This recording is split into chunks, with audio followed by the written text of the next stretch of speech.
Creo que hay que retomar el hilo, si te parece bien, de la lectura.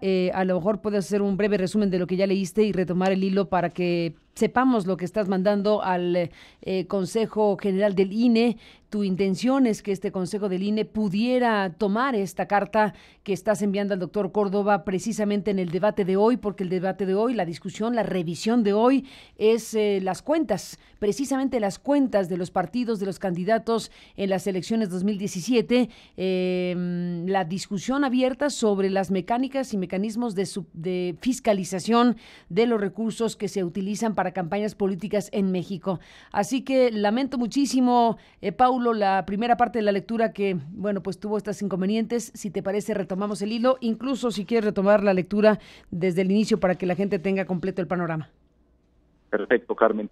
Bueno, te decía, la carta está dirigida al doctor Córdoba y dice que el 12 de diciembre del 2014 el Ejecutivo Federal celebró con el gobierno del Estado de México un ilegal convenio de transacción por virtud del cual se obligó a pagar al gobierno del Estado de México la cantidad de 3.566 millones de pesos como indemnización por los 50 millones de pesos que este último dice haber aportado en el año de 1992 para cubrir el costo de liberación del derecho de vía de la autopista Chamapa-Lechería.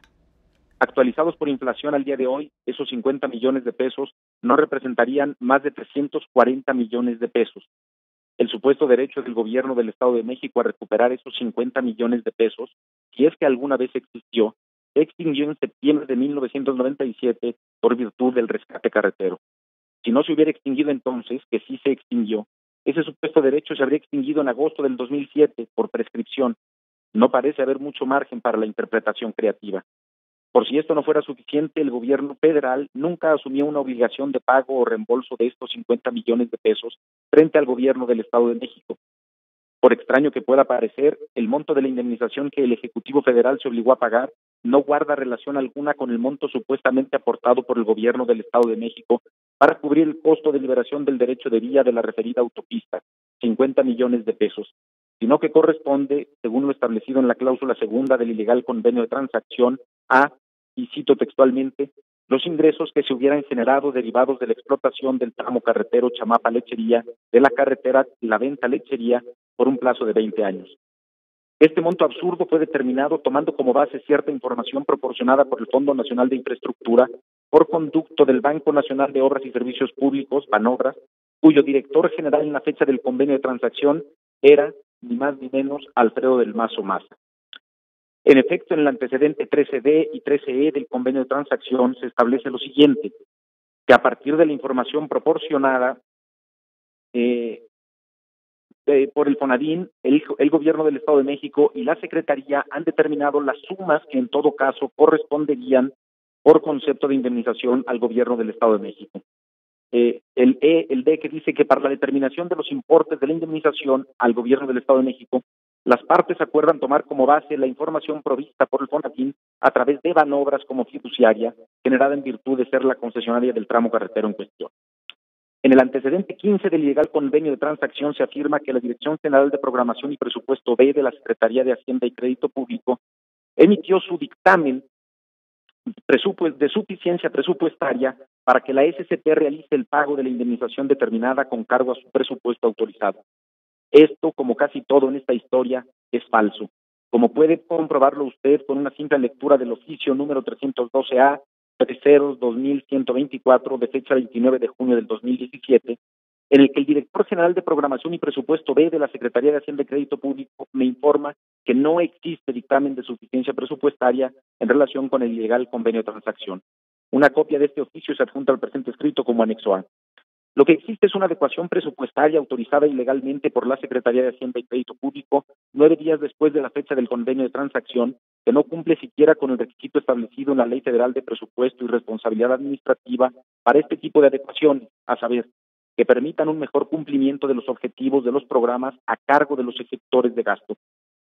No basta para estos efectos con decir que no se afecte el cumplimiento de metas. Es necesario acreditar que la adecuación permite un mejor cumplimiento de los objetivos de los programas, lo que no ocurre en este caso. En la documentación adjunta al oficio de referencia se deja constancia de otra ilegalidad, tanto o más grave que la anterior. Los recursos de la indemnización fueron transferidos bajo el disfraz de un subsidio, con cargo a la partida 43.801, subsidios a entidades federativas y municipios. En resumen, al amparo del ilegal convenio de transacción, el Ejecutivo Federal ha transferido al Gobierno del Estado de México recursos disfrazados como subsidio por un monto de por lo menos 3.100 millones de pesos de la siguiente manera: 1.500 millones de pesos unos meses antes de la elección del 2015 y 1.600 millones de pesos unos meses antes de la elección para gobernador en el Estado de México. Esos recursos fueron lavados por conducto del sistema de autopistas, aeropuertos, servicios conexos y auxiliares del Estado de México, sin dejar rastro del ingreso ni del egreso correspondiente. Nadie sabe cuál fue el destino de estos recursos porque el gobierno del Estado de México se niega a informarlo a la sociedad a pesar de que supuestamente se trata de un subsidio. Si el Instituto Nacional Electoral no tiene nada que decir y hacer en relación con todo esto, me temo que nuestra democracia está condenada al fracaso desde ahora. En todo caso, no debe perder el tiempo notificando al amigo del presidente que ocupa el cargo de Procurador General de la República, ni a otras instituciones, que no autoridades, que no harán nada para investigar y sancionar estos hechos gravísimos. El Instituto Nacional Electoral no debe desempeñar el papel de celoso guardián del pacto de impunidad que ha permitido el crecimiento descomunal de esta corrupción que nos está matando a todos. En esta hora difícil para la República, el Instituto Nacional Electoral debe crecer a la altura que le corresponde.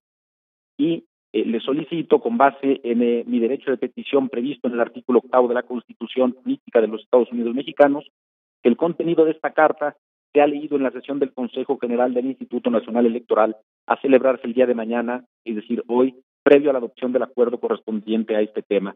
¿Te parece, Carmen, que está prácticamente listo para ser desechada la queja que presentó la iniciativa ahora en relación con esto? Y me parece gravísimo.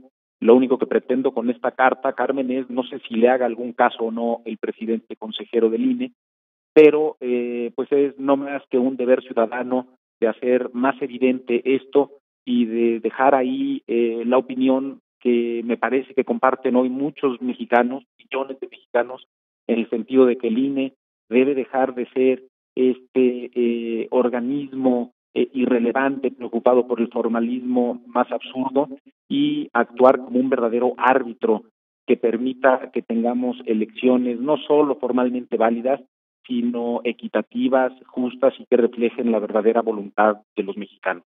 Déjame, abogado, preguntarte lo que supongo se plantearán los consejeros si es que deciden, como deberían, revisar esta carta y analizar la pertinencia o no de leerla públicamente en esta sesión del Consejo General del INE.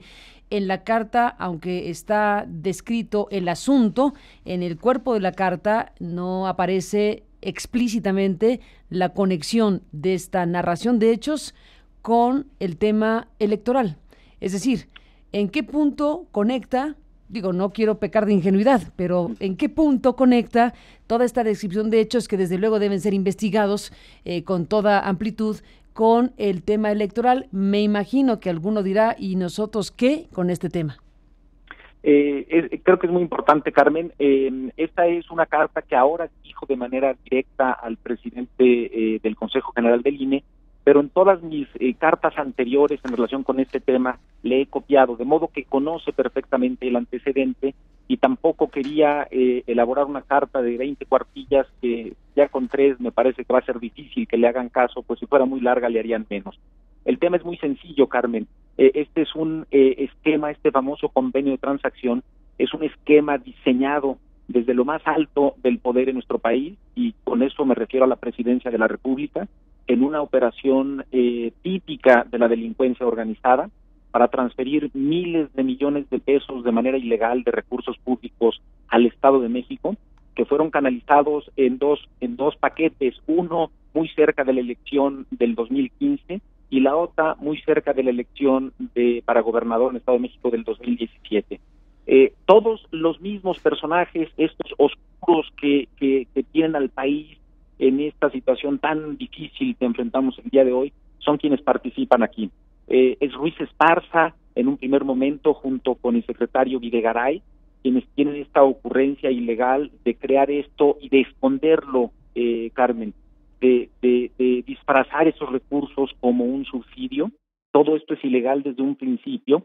Esto, si tú recuerdas, desde el año 2007 más o menos, Ruiz Esparza venía pidiéndole al gobierno federal que se le reconociera esto, el gobierno federal siempre se negó, pero una vez que tomaron el poder federal estos señores, los mismos que habían reclamado fraudulentamente, se aprobaron estos recursos. ¿Y quién determina el monto de esos recursos? Pues Banobras. ¿Quién dirigía Banobras? Alfredo del Mazo. Esto lo hace menos de un mes antes de dejar la dirección general de Banobras. Hay una clara, digamos, un indicio muy fuerte de que esos recursos podrían haber sido destinados al financiamiento ilegal de estas dos campañas políticas.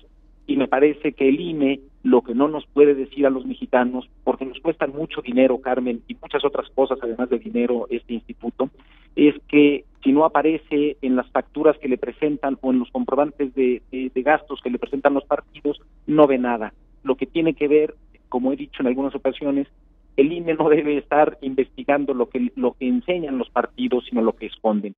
Y aquí hay 3.600 millones de pesos, Carmen, que no puede simplemente el INE cerrar los ojos y decir todo está bien.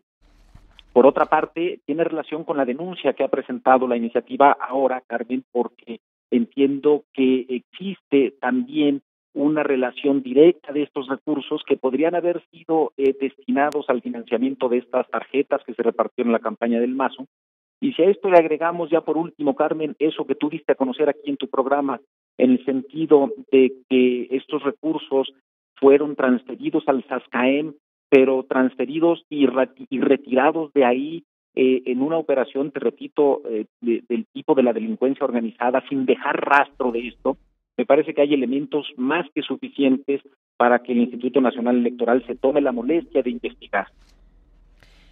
Bueno, pues ahí está. No digo que a priori se juzgue y se diga, pero lo que no podemos admitir, me parece, los mexicanos, es ante esta calidad y cantidad de la evidencia, que el INE nos diga que no tiene nada que hacer.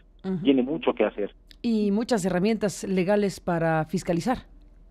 Exactamente. Y le pidió información, según entiendo, tanto al Estado de México como a la Unidad de Inteligencia Financiera de la Secretaría de Hacienda, y todos le contestaron que no le proporcionaban información, y entonces por eso el INE decide que no hace nada. Me parece que es una postura propia del secretario Ruiz Esparza, pero no del INE, una institución que debiera merecer la confianza de todos los mexicanos y darnos la seguridad de que las elecciones no solo son formalmente válidas, sino justas y equitativas, Carmen. Pues ahí está el tema que dejas puesto al doctor Lorenzo Córdoba con esta carta que nos has leído para compartirla con nuestro auditorio y que has enviado al Instituto Nacional Electoral con copia pues a varias figuras, empezando por la de la presidencia. Le mandas copia de esta carta al propio Peña Nieto, al gobernador Erubiel Ávila, al secretario de Hacienda Meade, al fiscal especializado Santiago Nieto, a la Función Pública con Arely Gómez, al procurador Cervantes, al secretario Videgaray, a Ruiz Esparza, al auditor Portal, al procurador fiscal Max Alberto Diner, al presidente de la Comisión Nacional Bancaria de Valores, en fin, a una lista de autoridades que consideras pertinentes o competentes, mejor dicho, competentes para investigar estos hechos que has descrito en esta carta, pues de resumen de un conjunto de declaraciones públicas que has hecho precisamente sobre este tema de los 3.566 millones de pesos que han llegado al gobierno del Estado de México a partir precisamente de lo que fue aquel adeudo o presunto adeudo de 50 millones de pesos de hace muchos años, que se ha convertido en esta cantidad escandalosa. Efectivamente, el solo hecho de que tengamos la claridad de la procedencia de este crecimiento descomunal de un presunto adeudo original de 50 millones de pesos que se convirtió en una cifra de 3.566 millones de pesos que llegó a las arcas del Estado de México, ese hecho fundamental, desde luego debe ser investigado con amplitud. Así que, Paulo, pues estaremos siguiendo de cerca la sesión del INE el día de hoy, donde van a discutir el reporte que da la instancia correspondiente de fiscalización, y veremos si el INE toma o no este asunto. Veremos si en el debate del INE está o no presente esto que un ciudadano en su derecho de petición le pide que atienda y que incluso le solicita que lea públicamente este documento. Veremos qué sucede esta mañana. Gracias por estar aquí, Paulo, y estamos en contacto si me lo permites. Muchas gracias, Carmen. Al contrario, al abogado Paulo Díez Gargari por la lectura de esta carta que envía al doctor Lorenzo Córdoba. Un asunto sin duda importante respecto a esa cantidad de dinero que llegó de esa forma pues a las arcas del Estado de México. Esto que forma parte fundamental de lo que la iniciativa ahora de la que forma parte Alfredo Figueroa y Emilio Álvarez y Casa han llamado el ciclo. Este sería un capítulo de esto que llaman el ciclo, es decir, la relación de recursos de procedencia pública en conexión con tiempos electorales. Bueno, hay una serie de cosas que se han presentado públicamente de manera muy amplia a través de videos, a través de una página que se creó precisamente para presentar todas estas informaciones y cómo en algún punto conectaron lo que está planteando el abogado Díez Gargari con lo que en su momento han planteado también tanto Álvarez y Casa como Alfredo Figueroa respecto a presunto financiamiento ilícito hacia la campaña de Alfredo del Mazo, tema que no está de esa manera en ningún momento en los procesos de fiscalización que hasta el momento conocemos. Así que veremos si el INE se da o no permiso de abrir la puerta a investigar un asunto de este calibre.